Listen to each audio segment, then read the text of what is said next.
CTO at Touchpress, and the most important letter in that title is the T, and it's not E and it's not O, which means that I get to work on the fun stuff while somebody else worries about the E and the O bit.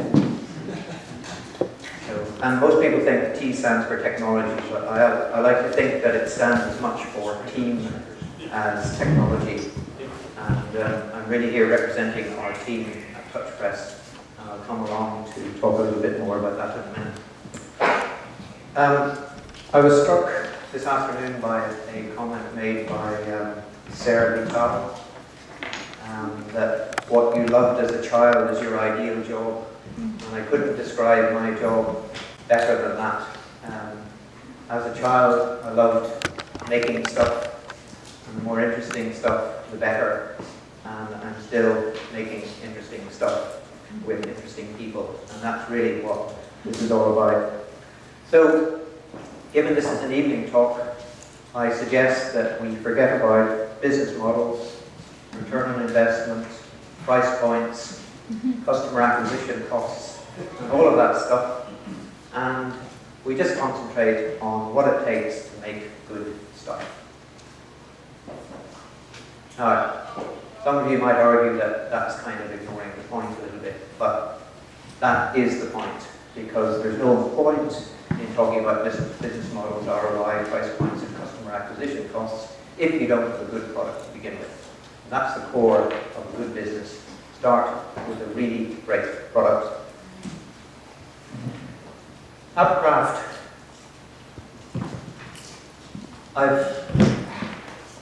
It took me a couple of years of working on apps before I realized how best to describe this process. So why AppCraft? I think if you think about craft, it's something that's quite different from what people perceive as software development or publishing. It's different from IT, and there's a lot of confusion in the whole industry about what exactly making apps is all about and the process that goes into it. And I think the more I thought about it, the more I felt that craft is the best description of the process, and it makes it easier to understand what's really going on, and makes it easier to understand the intersection between creativity and technology that's at the heart of this. And if you've got a craft, then you have a medium within which to work. A potter works on clay, for example, or a writer works in words. And in the app, we essentially have an exciting creative medium. And I think if you see apps that way, then you begin to see possibilities which you don't see if you think of it just as software development or just as publishing.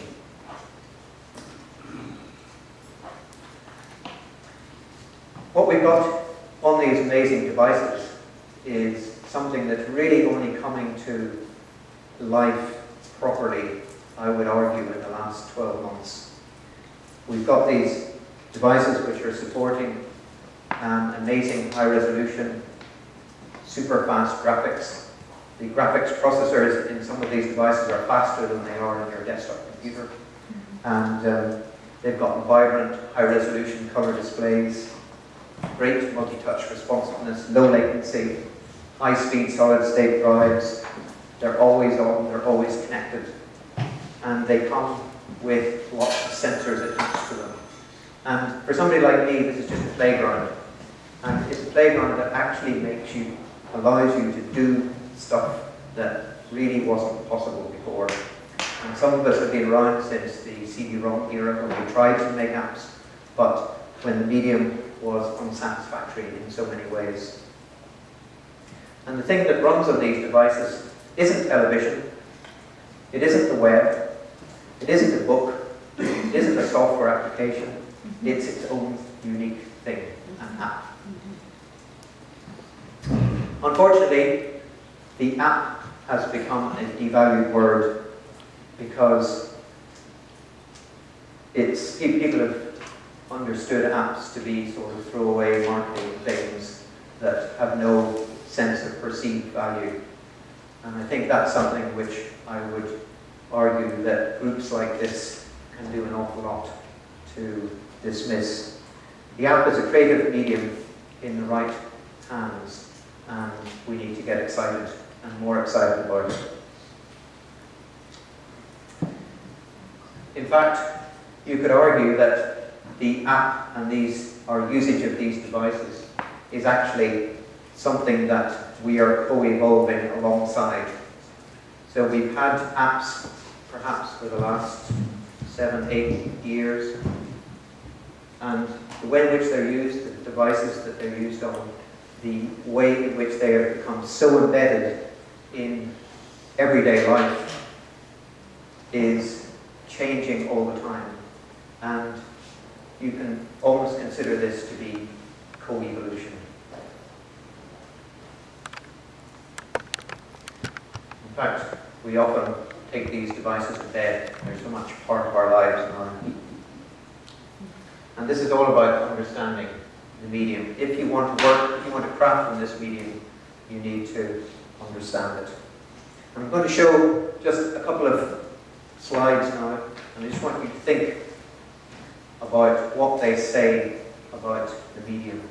If you want to be successful in crafting a particular medium, then you need to know all about it. I live in an old farmhouse, and a couple of years ago we decided to replace the rotten staircase. And it's one of those houses where there isn't a straight wall, and there isn't a square corner. And I asked several woodworkers if they were interested in building me a set of square stairs. And they came and looked at the house and they kind of said, yeah, not really a job for me. Until I found this one guy, and he came in the door and he looked at it and he said, wow. And he got so excited about what he could do in that space. He was a true craftsman, and he understood his medium. He understood the wood that he was working with. He understood what was possible with it. He knew about grain, he knew about toughness, he knew what kind of wood to use, and he knew how to use his tools. That's what we should be as craftsmen and women in this medium. AppCraft is really no different. Understand the medium properly, understand how to apply it, understand how to use the tools, learn the skills. It's digital craftsmanship.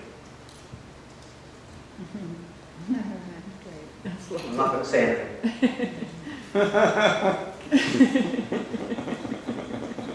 Take what you like.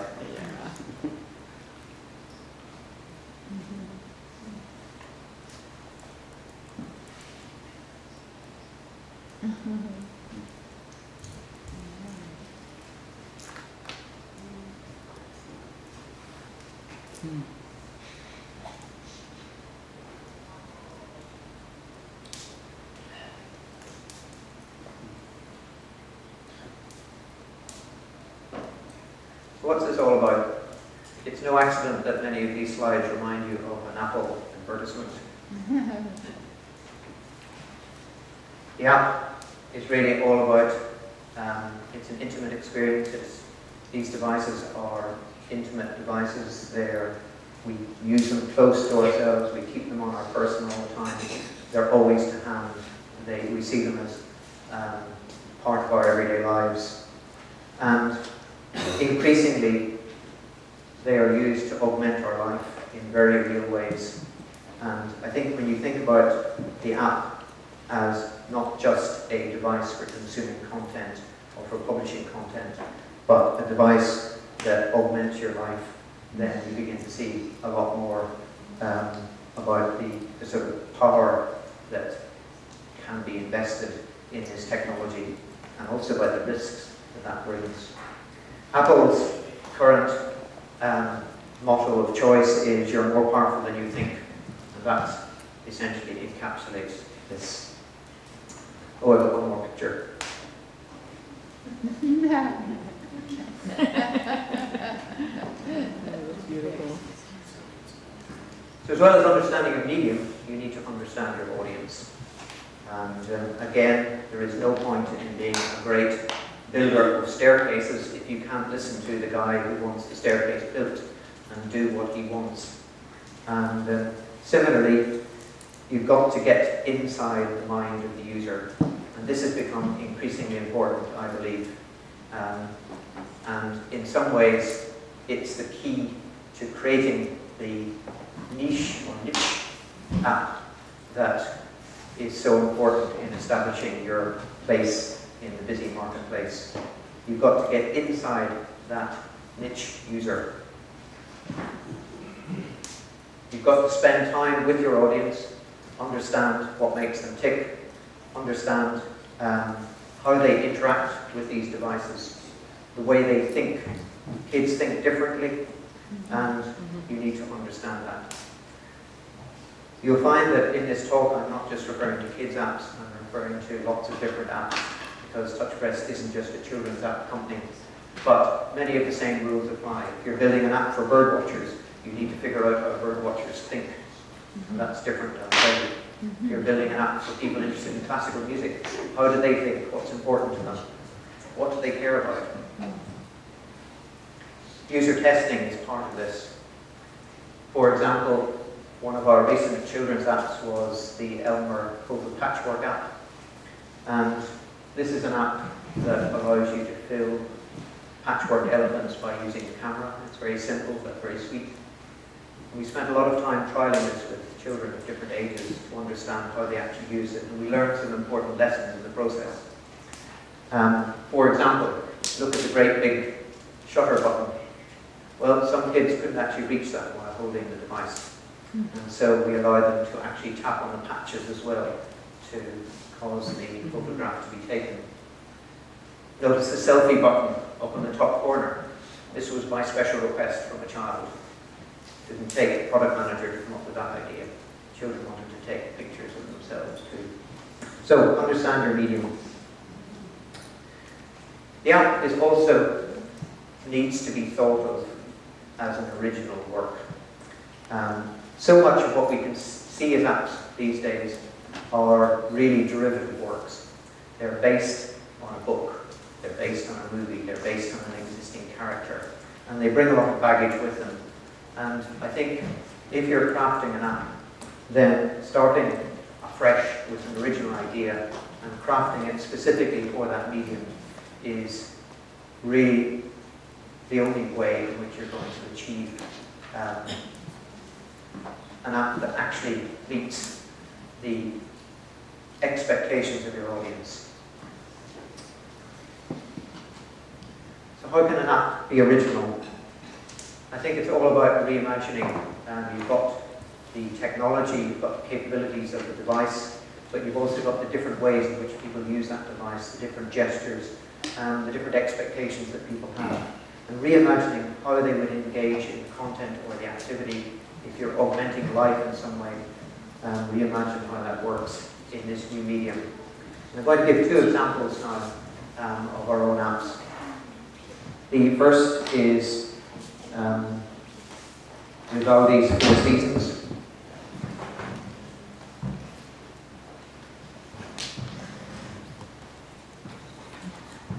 This is an app which brings two different performances of Vivaldi's 4 Seasons to the iPad. And if you were just making this a derivative work, you would get a movie of each, a video of each, and you'd stick them in, and there would be your app. But in this case, we worked with Deutsche Grammophon, one of our partners, and we commissioned a specially shot performance of Max Richter's recomposed version of Vivaldi's 4 Seasons. Hopefully this will play in a minute.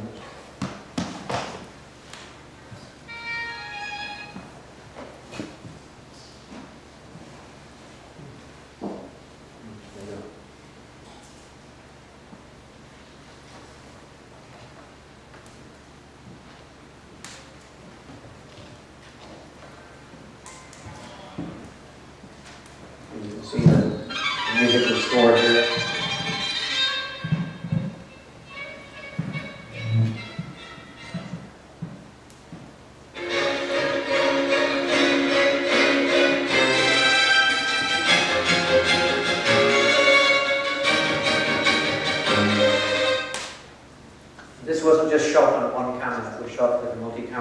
shoot.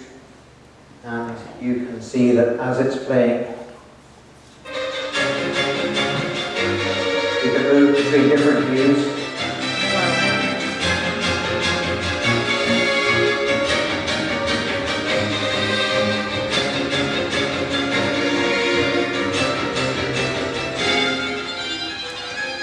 Heat map view, which shows you the different parts of the different instruments playing. And if you want to hear what's really going on, you can move your finger around this. Have you ever wondered what's really going on?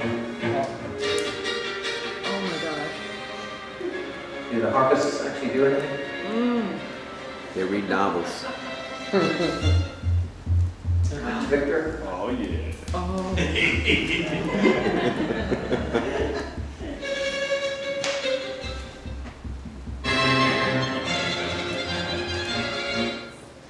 So this is using medium properly, okay? You can't do this any other way. You can't do this in a DVD. You can't do it in a book. You can't explain this in a book. The only way in which you can understand, even in this very short period, what's going on here is in this interactive medium.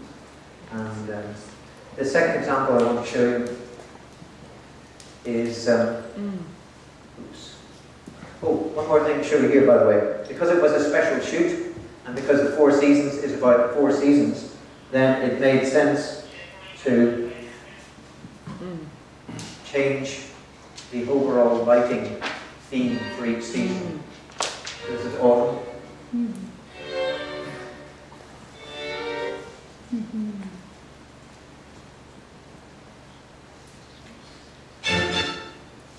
Winter. Spring. They're on screen. And summer.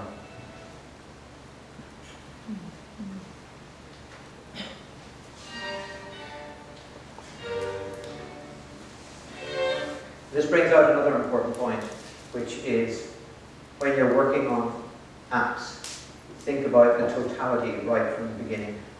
Okay? If we hadn't thought about how we were going to put all this together and how we could use these different color palettes, then we probably would have shot the material with common single lighting throughout, rather than using specific lighting for each. Okay, so really thinking at the very beginning before you even start creating your content is so important. Second app I'd like to talk about is Think Like Churchill. And this is a graphic novel, and it's very easy to think about taking a graphic novel and putting it on an iPad. Basically, it's just pages, you can just turn it. But there's got to be more interest to that. And this is all about decisions that Churchill made during his life. And we tried to think about ways in which we could use this medium to bring what's often quite a dry format to life, but still retaining the excitement of a graphic novel, the sort of key aspects of a graphic novel that people expect. The world was embroiled in the Great War. The trenches stretched from Switzerland to the English Channel, and stalemate reigned between the great combatants in the West, on land and sea.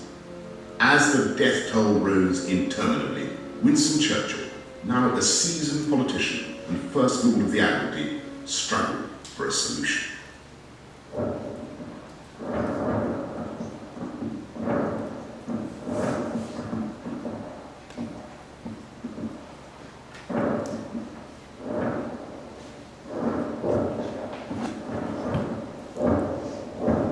So note the use of parallax here and the sound effects and gentle motion. A little bit of animation.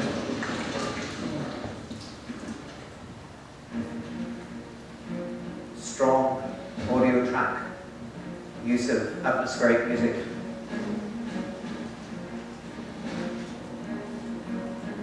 interactivity.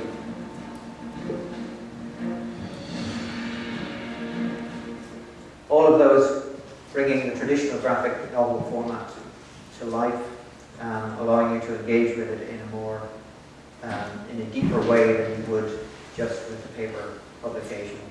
So this is what AppCraft is about. It's about thinking of this medium and taking it and using it, treating your concepts as original works. But as I mentioned at the beginning, there's no point having a great medium. There's no point knowing how to use it if you don't have a great team. And this, above all, is something that at Touchpress we emphasize over and over again. It's the team, the creative team, that's so important. Here we are. You got one that's right now? Pardon? You got one that's right now?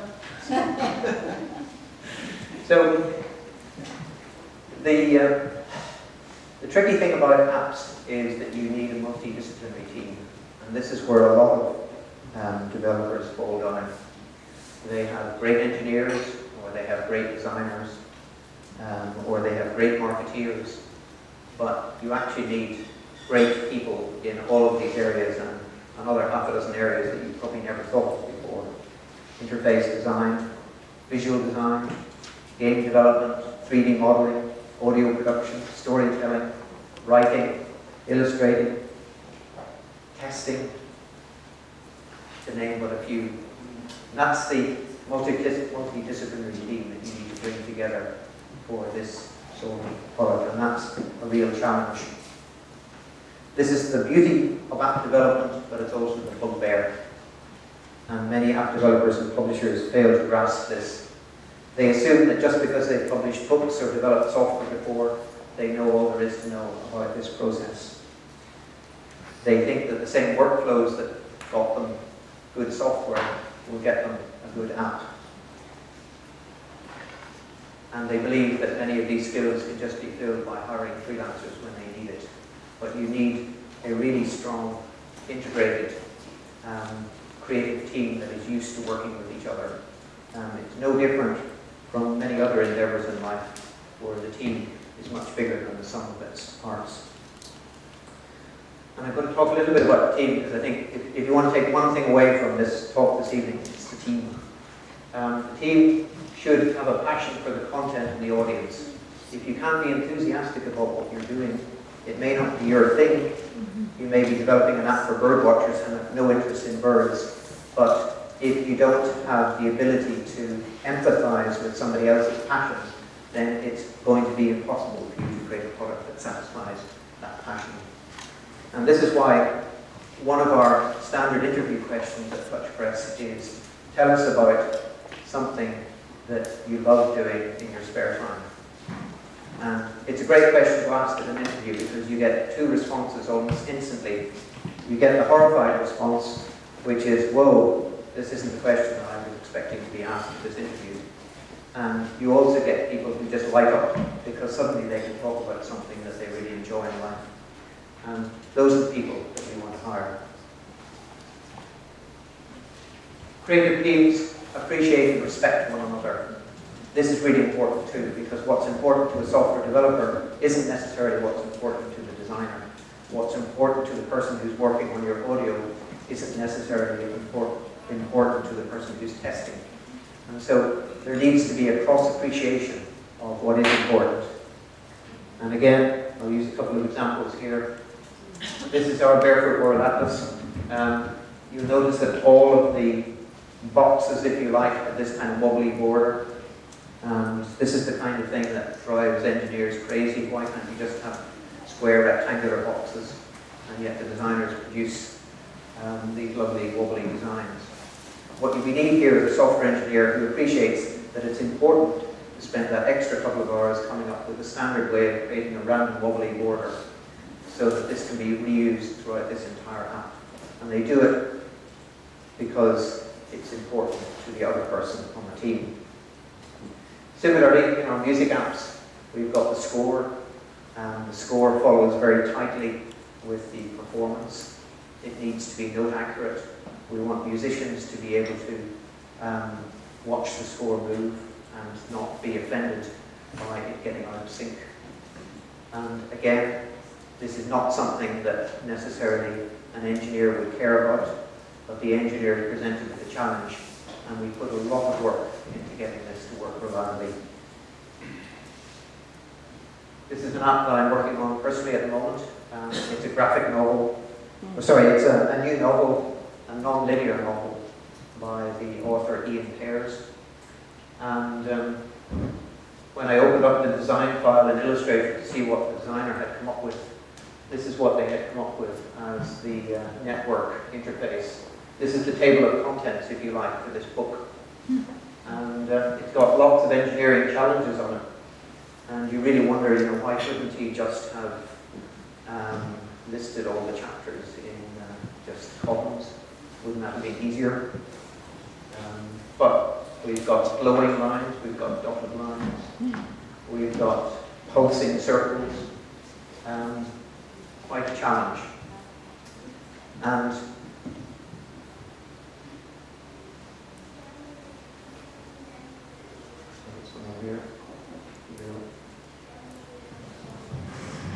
here it is, in progress. This is work in progress. And you can see it going. Tap on these and go into a chapter. Oh my gosh. And you can get a sense of the complex network that this author has come up with. And you can see here, if you actually look at the performance here, it's actually not great at the moment. Not silky and slick and smooth as it should be. And basically this means I need to do more work, I need to optimize this.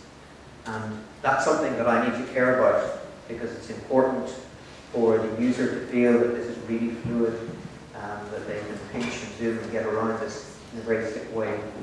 And so as a software engineer, I need to understand that that's important, and I need to be prepared to put the energy in, the late night in, to sort this out. Creative teams are also challenged by the word "it's possible." Nothing is impossible, really. There are always interesting ways of working around problems, and many of the innovative ideas in our apps have been stimulated by somebody saying something like, well, what if we could do this? Or wouldn't it be great if we could do that? Or I wonder if we could do such and such. Usually in a wistful tone. But rather than these ideas being just swatted down straight away, they are carefully considered. And what we like is for things like this to be taken up as a challenge. Sometimes things are genuinely impossible to do, but very often there's an interesting lateral thinking approach with experimentation that ends up with an ingenious solution. I'm going to talk about one or two of these. This one, for example, some of you may have seen. It's in our Disney animated app. And this is very much a what if question.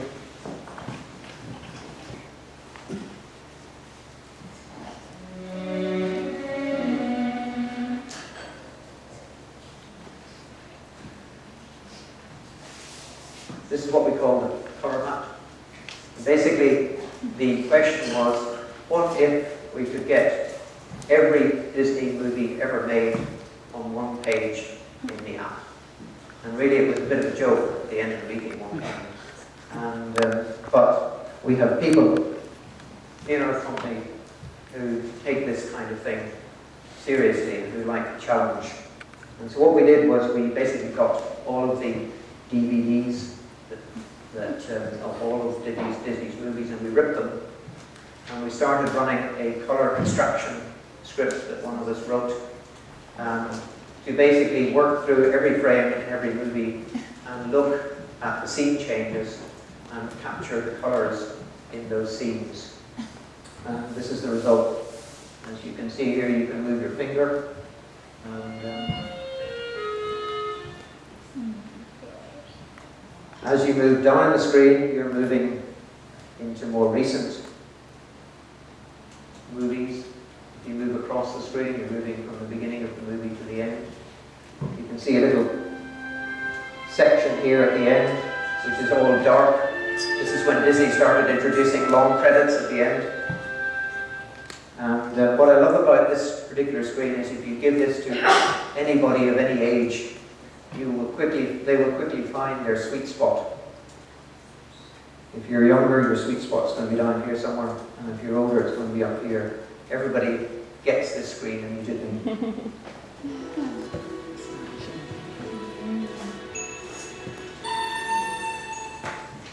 Another example is in our Barefoot World Atlas, where we have this lovely painted globe, and all of within our English version, all of the names of all of the countries were carefully inscribed by the artist. Then when it came to localizing this into Japanese and French and German and 101 other languages, that was a challenge because we then had to create multiple copies of the textures. Soon we were going to have an app that just wouldn't fit on the iPad. So we had to think carefully about how we could keep that beautiful painted look and have text that looked like it was actually painted onto the globe and still be able to live render the text. And so we had to basically create our own custom shaders to achieve this. We'll be familiar with that sort of concept. Another mad idea from Disney is this is an app about animation, and if you've got an app about animation, everything should move. And what we tried to do was introduce a sense of fun into this app. And so we wondered why it shouldn't be possible just to stir the text. Wow. Okay, this is a kind of little Easter egg that a lot of people don't notice. Kids tend to find it by accident and then they're worried by it. And again, this is a completely different kind of text rendering engine because you've got to be able to treat the letters essentially as part of a particle system almost. And so it means thinking about this sort of thing and making that possible by doing something that's quite routine in quite a different way.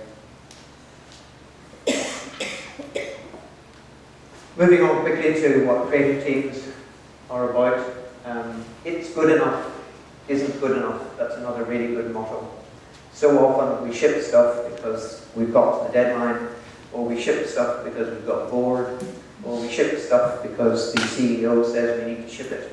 And none of those are good enough reasons if the product isn't good enough. And we need people who are prepared to stand up in the team and say this isn't good enough. And perhaps to be quite unpopular for that. Skip through that. It goes without saying that all of this involves incredibly hard work very often. It's just the same as any other craft, really. You don't get good results unless you're prepared to work hard. Creative teams also need inspirational leadership. You've got to pull the team together, you've got to get people working together, and you've got to create an atmosphere within the team that fosters people being able to express their creativity, express their personality, and feel confident to bring sometimes mad ideas to the board. And you've got to hire the very best people. And this is so important in this business.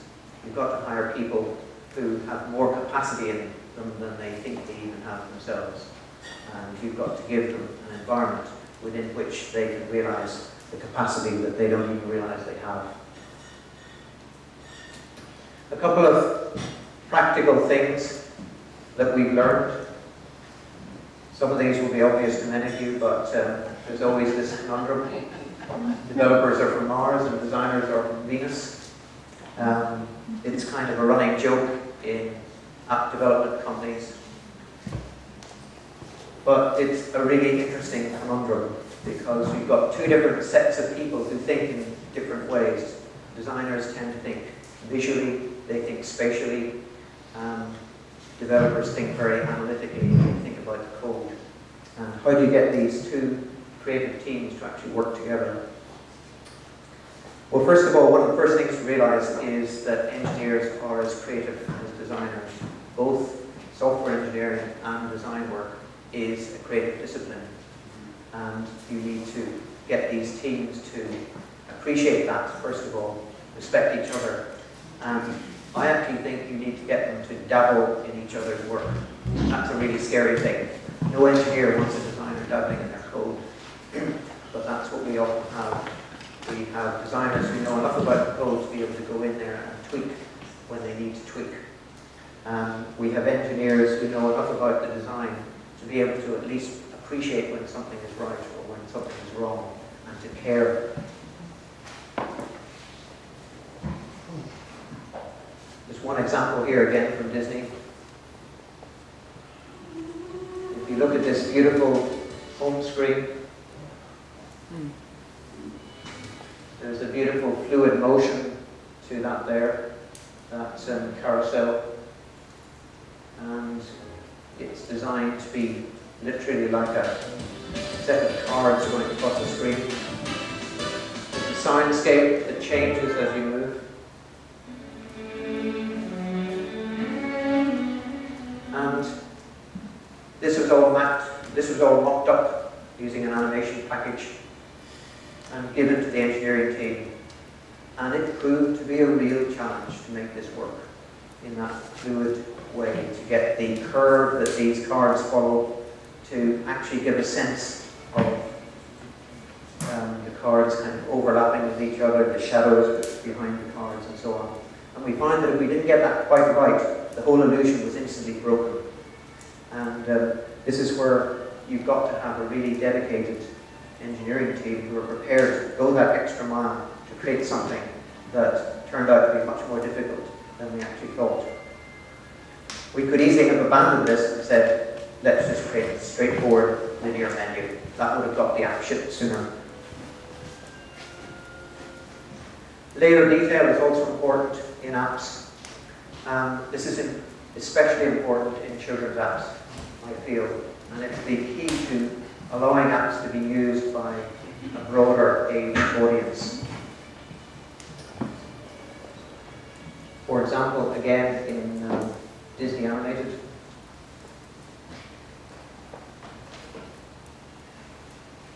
if any of you are familiar with the movie Frozen, you will know that some of you are all too familiar with it. You know that there are these lovely CG snow effects. And we worked with the CG team at Disney. And the idea, the what if here was, well, what if we could take the same algorithms that Disney are using and we could recreate something that behaves somewhat similarly on the iPad. And this is what we eventually did. You get this beautiful screen here, which just essentially creates a particle system following your finger. But my point here is not that this is wonderful, but that this is also layered. A 2-year-old can have fun on this screen, okay? But also an adult can get into what's going on here. You can actually turn on and see the path you're following. There's detailed information talking you through the whole technical process about how these effects are created. So you have layered content that the child can understand and that the parent who is with the child can understand at a deeper level. And that's a very important principle in apps, is to do that wherever possible, and also to hide complexity and allow people to reveal complexity at their own rate.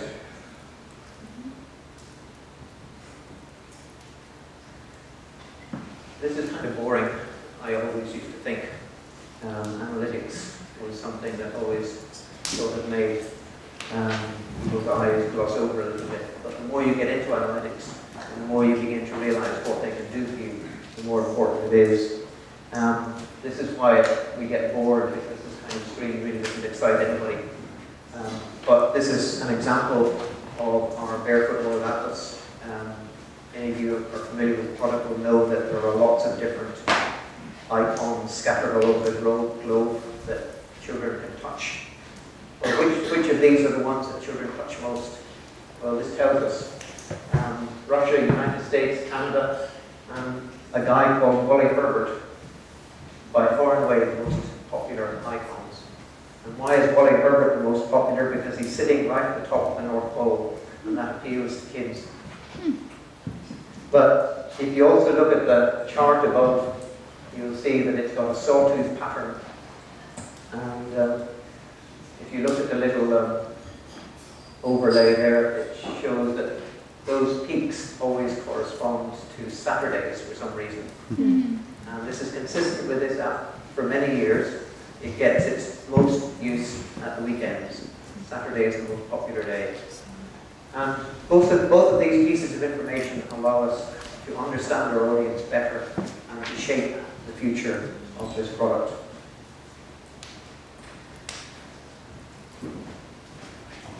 Polish. I'm not going to finish this talk without talking about polish.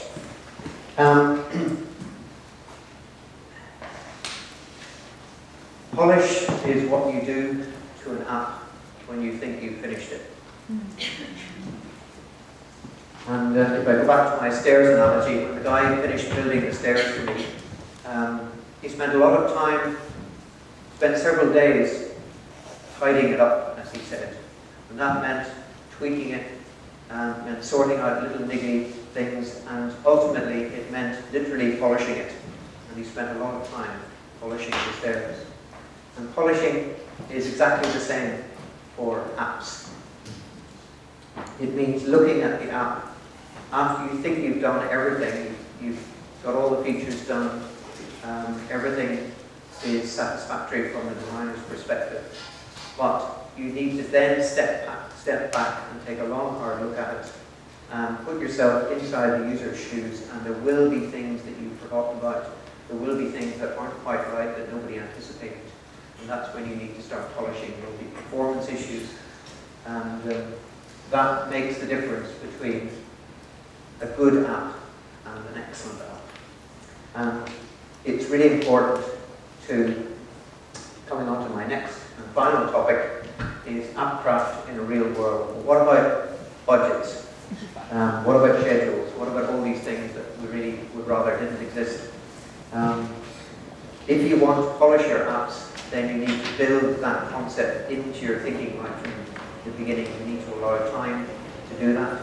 You need to make sure that you're not working to a schedule which prevents you from polishing. John, Yep. do you not wind up then, if you schedule it in, do you not wind up sort of working to an artificial deadline, if you know what I mean, and compensating accordingly, knowing that, sure, we only have to get an X amount finished, and, you know, do you genuinely take the dedicated time, and what kind of percentage of time is it? I would say that we've got better more recently at really polishing. And that's because we have been more ruthless at leaving stuff out. And I think if you look at Touchpress apps over the last 5 years, you will find that they have got simpler in the sense that they are less feature-packed. And the features that are in there are better polished. And I think that's the answer. The answer is, if you don't have time or if you don't have budget, think very hard about what you're trying to put in there. You're better with one thing done in a very polished way than two things half done, and the user won't notice the bit that's missing that you think is so important, but they will notice if it's not polished. Anyway, that's the end. Could you show elements just quickly? Sure. Yeah, this is the app that started Touchpress, or made it a household name to us. So if anybody came to us today and said, would you like to make an app about the periodic table of the elements, and we think it would be a big seller, we would probably gracefully turn them away. And I think we would probably be right, because I don't think this app would actually be as iconic an app today if we just dropped it into the App Store. One of the reasons the Elements has done so well and continues to do so well is that it was picked by Apple as the first example really of an app that could show what the iPad was capable of doing, that wasn't a game and that wasn't a utility. John, have you done much to update Elements along the way? Yes, we've rewritten it twice. Yeah. The original app I wrote, actually, between the time the iPad was announced and the time it was actually released, we came up with this idea. And the three founders of Touchpress worked on it together during that 8-week period. And it was written, for any of you who are interested, for Pierre in Cocos 2D. So a lot to be thankful to Cocos for. What is it written in now? It's written in Objective-C. But I would say that the last 4 apps that we've developed have been written entirely in Swift. We were very quick to move over to Swift. And that brought quite a few challenges, but ultimately it's paid off in much more efficient software development. So the elements is very simple, that's what it is, the periodic table of the elements. There are lots of interesting objects, there are the physical properties, but really it's all about this beautiful rotational photography. And we worked really hard on the algorithms for spinning these objects. You notice that if I spin it, it's got very low friction, but it does wind down very slowly, and it responds. We're very interested because very often we come across other apps which try to create these rotational objects. Some of them get it right, and some of them get it horribly wrong.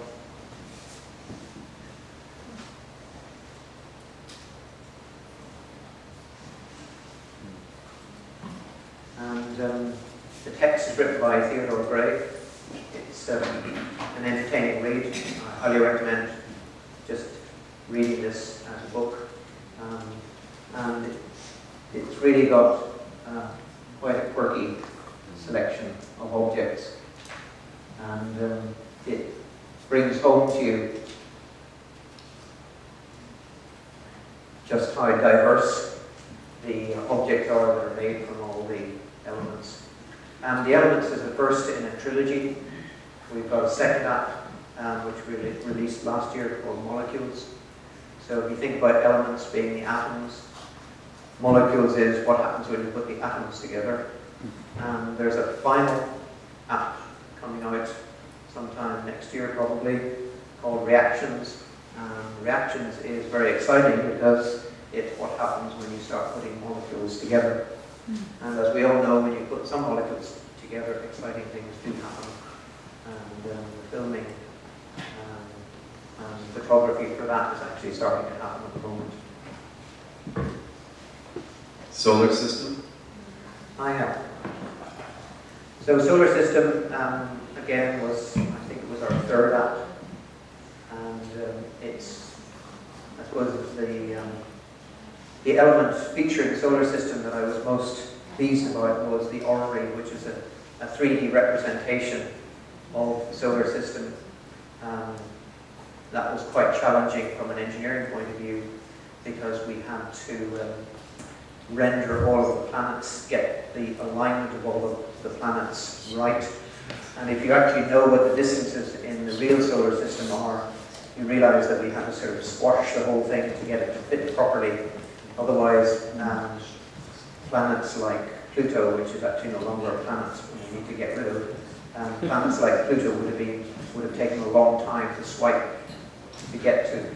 Before we leave the elements, I just thought we could leave this up, because you'll have one of these if you can make harness engagement. So this Elements app was a really good example of the importance of You're getting sleepy. photography. And, part of the magic of this app is not that you can spin these things, it's the way in which the lighting and the photography was executed to make all of the objects stand out in some way. And it's very different for each object. We've had, in some of our other apps, we've been a bit more ambitious in the rotational photography. For example, in the orchestra app, we photographed all of the instruments of the orchestra. and that involved hanging quite heavy and very expensive instruments by fishing reels so it couldn't be seen, and spinning them around and photographing them. We also have a workflow which, if you've ever tried to do rotational photography, it's very difficult to get the alignment of all of the individual shots just right vertically, and you end up with a sort of wobbling motion.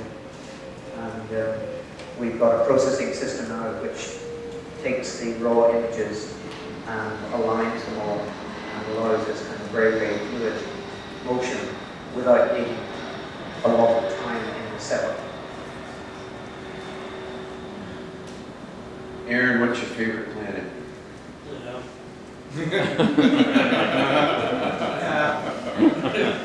Aaron, what's your favorite planet? Smart kids. You know, they get you send them to college. They get this. What do I do, John? Nada. Oh, is it? You go to somewhere more exciting like Saturn. Yeah. I thought Pluto wasn't a planet. It is if you believe. I believe. So Saturn is quite exciting because it's got lots of moons. Whoa. You can zoom in. So at the moment the universe revolves around Saturn. So if I align myself properly, I can probably see Earth as you would see it from. Whoa, there it is. There it is, yeah. The Earth as you would see it from Saturn. Or if I tap on the Earth, that becomes my center of my universe. See this dark blob? That's the moon. There it is, eclipsing the Earth at the moment. You can speed the whole thing up, so it's everything much faster. And again, the reason we call this the orrery is that people have actually been trying to do this in one form or other for hundreds of years to represent the Galilean view of the solar system effectively. And, So there's the top down, and I can move it up and control time. And really control time. So it's interesting here to notice the offset effect, and that's because everything is rotating around the Earth. That's pretty nice.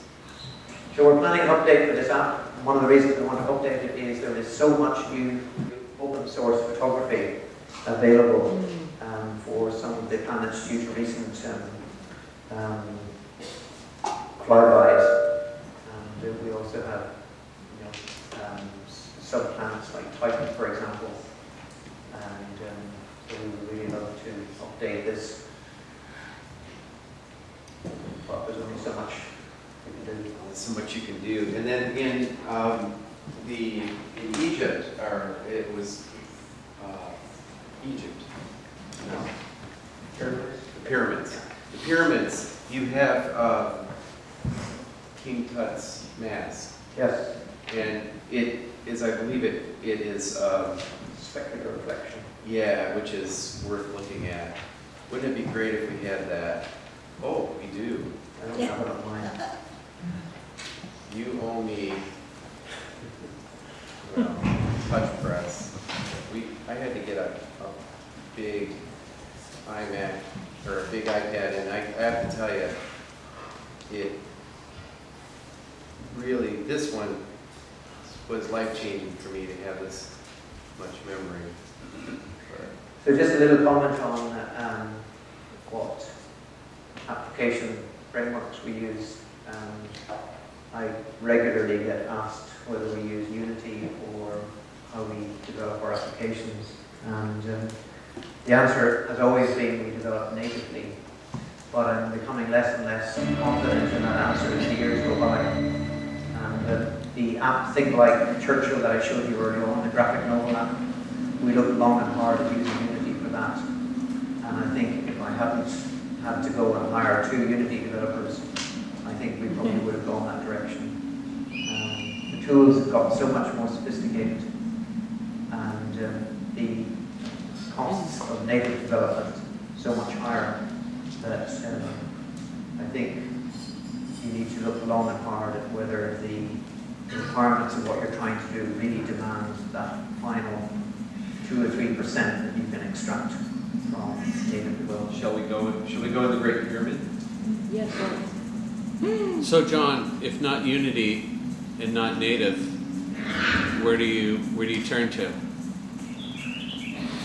That's a good question. We've looked at some of the other app frameworks, and we, to be honest, find that they always come up short. And you end up spending a lot of time standing on your head trying to make them do something that the original designers didn't quite intend. And you would be better spending that time working in the native environment.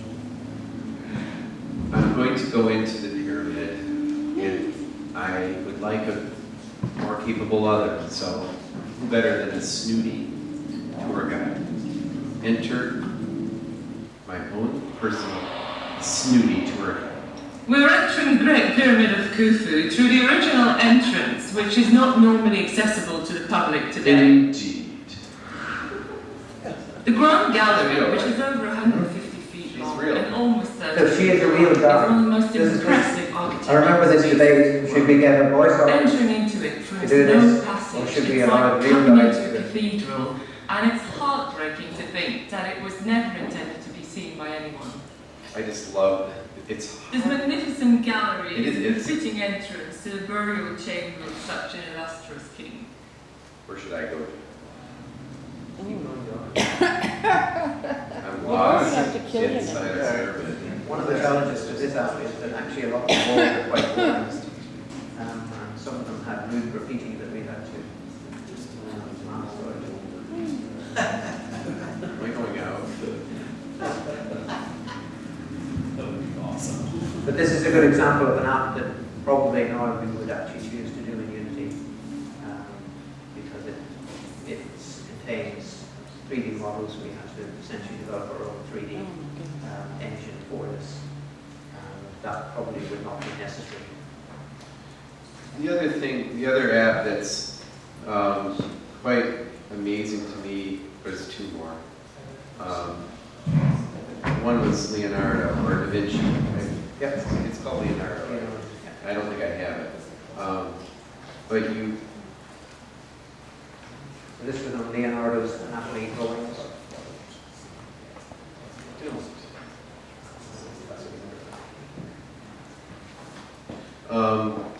one thing that Leonardo wrote in reverse, and so Touchpress put a mirror in so that you could see the Italian written correctly. Well, another problem, I don't read Italian. Oh, there's a translator in English. So giving me the two scaffolding tools I needed, a mirror and a translator, I could actually read the actual text that Da Vinci wrote. The other one that I loved was in Beethoven's Ninth Symphony, the original score. I could see Beethoven's Starbucks spills right on the score in the ninth movement. How did you do that, John? Get those coffee stains. Well, the funny thing about the Leonardo drawings was once we got all the translations done, it was quite amusing to see some of the little side notes that were written on the drawings. In one case, it's a shopping list. And, What did he want? Here. it was kind of shocking the way in which Leonardo himself doodled over some of his very, very valuable drawings. And then this is the final one that must be seen. And this one won the Bologna prize. So on equal ground as Caterpillar the year before. And it's called War Horse. And it's exactly what you could do with a book or an e-book, and then you can go in and look at a chapter and you can see the regular text and so on, and there's your tools. You know, you can change the font size and you say, okay, that's truly a book. You can have it read out loud. Now it starts getting interesting because you can start integrating source documents into the text. And at any point, really going in And even if you're not that interested in World War I, which most kids aren't, when it gets the Touchpress treatment, Wow. it starts waking up. What was it like to make this, John? This was an interesting act because we tried to combine essentially a children's book by Michael Morfurgo with history. And we thought that combining those two was quite a good idea. It was a good way of bringing children into history through a story. But it turned out not to be actually such a good idea to try and mix what were really two different things: a really good story and a really interesting historical app. And putting those two together meant that it was quite hard to market because you weren't quite sure what you were selling. If you're not quite sure what you're selling, it's quite hard to sell it. John, from an experience perspective, was it that the history was interruptive of the narrative, or what do you think caused that conflict? I think it was a different audience. The book itself appealed to younger kids, and it's a story that's set within the context of the war, but it's not a story about the war as such. And so the links were quite tenuous, I think. And I think it would be better published as two separate apps. Nice touch, see the parallax in the menu. Was it out in time for the movie? Like, did you No, get it any was timed with the West End performance. And I've been preaching for years about putting the author inside the book, and there he is. And he reads the whole book from start to finish. Wow. And this was really made one of my flights really nice. I listened to this. It was great. Were you there for this, or you were there? You're a lucky guy. We kind of wish we hadn't turned up in a red jacket.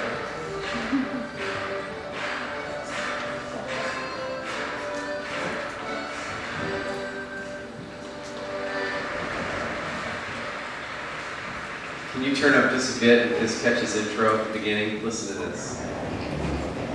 In the old school, they use now for the village hall, hangs a small, dusty painting of a horse. He stands, a splendid red bay, with a remarkable white cross emblazoned on his forehead, and with... You'll have to buy the ad. But it's brilliant. It's brilliant stuff, and it's a good master storyteller, an oral storyteller, and then you have the print and everything you want. And you couldn't do that any other way before this device was invented or came 5 years ago. I'd like to give you suggest we give John a round of applause.